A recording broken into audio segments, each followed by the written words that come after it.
Então, nós identificamos essa obsessão na palavra de Allan Kardec como sendo uma iniciativa de uma determinada mente no sentido de dominar outra mente. Todas as vezes que alguém deseja dominar alguém para manipulá-lo, esse fenômeno é um fenômeno obsessivo.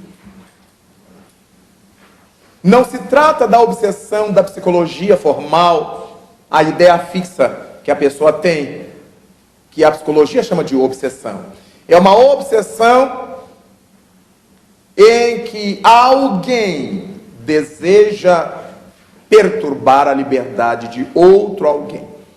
A obsessão psicológica é auto-obsessão, sobre a qual nós vamos falar ainda. Mas essa hetero-obsessão de um indivíduo sobre outro, nós encontramos sob diversas modalidades. A primeira delas é a obsessão, que nós vamos dizer que ela é de encarnado sobre encarnado.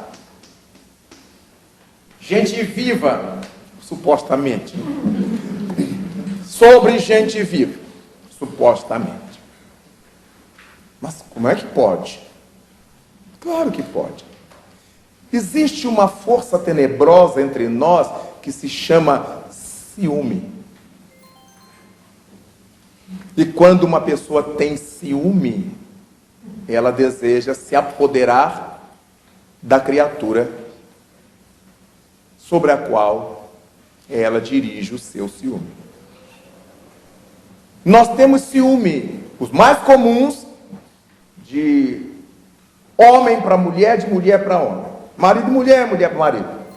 Mas não são os únicos ciúmes encontrados. Nós temos ciúme de mães com relação aos filhos, de filhos com relação aos pais. Nós temos ciúme de irmão com irmão, nós temos ciúme de amigo com amigo. Quem é meu amigo não pode ser amigo de mais ninguém. Nós temos ciúme das nossas coisas. O meu livro não empresta. Eu compro o outro, mas não empresto o meu. Vejamos que o ciúme ele vai raiando para a loucura. Primeiro é uma bestialidade, depois ele se torna uma loucura. Por que é uma bestialidade? Porque é um autossuplício. Se nós pararmos para pensar um pouco, ninguém pertence a ninguém. A gente diz minha mulher, meu marido, para não dar corda aos abusados, né? Porque se a gente sair dizendo nossa mulher, nosso marido, vai dar problema. Porque tem muita gente que acredita. Não, ele está socializando a companheira, né? Ela está socializando o marido. Então é necessário que nesse contexto a gente diga minha mulher, meu marido, né? Mas é importante que a gente saiba da fragilidade dessa posse, entre aspas, desse meu, porque ninguém é de ninguém. O marido está com a mulher enquanto ele quer. Ela também está com ele enquanto ela quer. Logo, a princípio, ninguém é de ninguém. Mas mesmo que nós queiramos sempre estar juntos um com o outro, há uma força que a gente não pode dominar, que se chama morte. E por mais que eu agarre a criatura, quando chega a morte eu tenho que desagarrar. Porque a criatura que eu amo não é o corpo que eu seguro. É o elemento que vive e dá substância ao corpo. É a alma. A criatura que me faz carinho, a criatura que me entende, a criatura que me acalenta, que me diz palavra de ternura, não é o corpo. É o ser espiritual que nele vive. Temporariamente. Então, quando morreu minha mulher, não, morreu o corpo dela. A criatura que eu amo continua vibrando nessa outra dimensão. E possivelmente me amando muito mais do que antes, porque agora já não ama o meu corpo, a minha forma física, ama o ser que eu sou. A emissão que eu lhe faço é que lhe nutre. A partir dessa força do ciúme, que naturalmente não dá para fazer uma análise mais psicológica do ciúme, porque gastaríamos todo o tempo nisso, mas vale a pena lembrar que é uma fragilidade do caráter da criatura que não confia em si. Ela expressa um complexo de inferioridade. Todo ciumento se acha incapaz, impotente. E se o meu ente querido está lidando com outros, o que o outro tem que eu não tenho? O que o outro deve estar dizendo que eu não vou dizer? Há sempre uma insegurança obsessiva, porque chega um ponto em que eu não seguro o meu ciúme. Eu começo a demonstrá-lo com gestos inamistosos, com o meu semblante carregado, com palavras, com gestual, com agressão, com morte. Eu vou sempre piorando a expressão do meu ciúme. Ou morte para o outro, ou morte para mim, ou morte para os dois. Conforme nós lemos nos jornais e assistimos nas crônicas midiáticas. Logo, o ciúme não pode ser uma coisa boa. Há quem diga assim, não, ciúme é sinal de bem-querer. Nunca.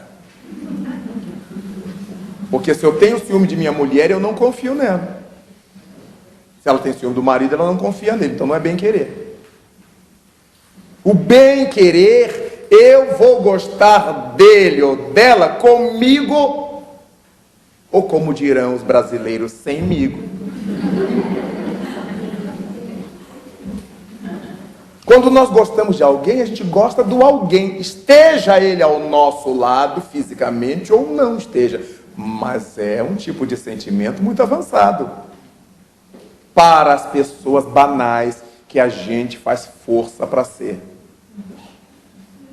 Sempre gostamos de nos nivelar por baixo, porque dizemos assim, todo mundo é assim, mas eu já não podia ser como todo mundo, pelo conhecimento que eu tenho, pela estrutura intelectual que eu desenvolvi, pelo meio em que eu vivo, pelo que eu sei, pelo que eu já li.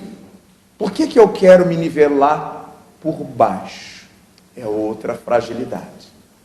Então nós começamos a observar como é que vamos estruturando a perturbação obsessiva. Começa na gente. Sempre começa na gente. Então, o ciúme é um agente pavoroso, gerador dessa obsessão de encarnado sobre encarnado.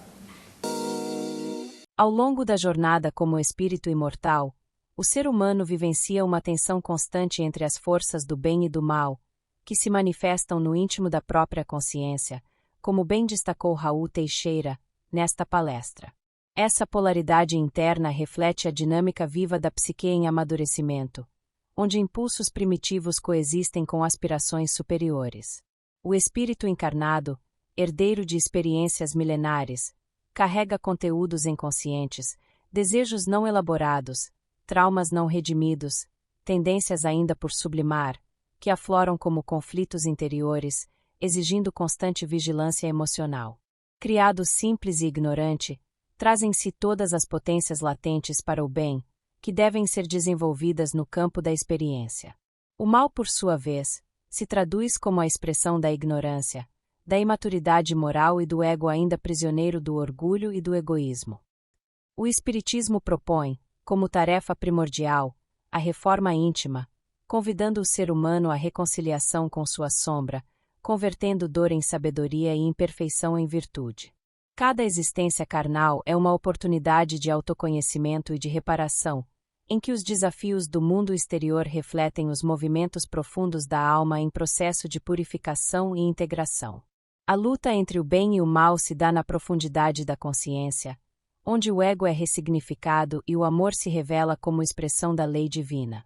A evolução é a superação progressiva de si mesmo, não pela negação do passado, mas pela sua transfiguração consciente. Nesse percurso, a dor adquire função terapêutica, o evangelho se converte em roteiro seguro, e o esforço cotidiano pela melhoria íntima torna-se semente de libertação. O mal não será vencido pela oposição direta, mas pela força serena e transformadora do bem cultivado em silêncio, na humildade dos gestos e na persistência do amor lúcido, aquele que liberta, acolhe e respeita. Pois toda conquista verdadeira nasce, antes de tudo, no coração. Gratidão por estar conosco. Este foi apenas um aperitivo e, caso queira ver o vídeo todo, acesse o link na descrição. Te convido a deixar seu comentário e a navegar na playlist do expositor, para explorar outros temas inspiradores. Sua participação é essencial para fortalecer o crescimento do canal, e também, criar uma rede de troca de experiências entre todos, que buscam compreender os mistérios da nossa jornada. Muita luz para você e até breve.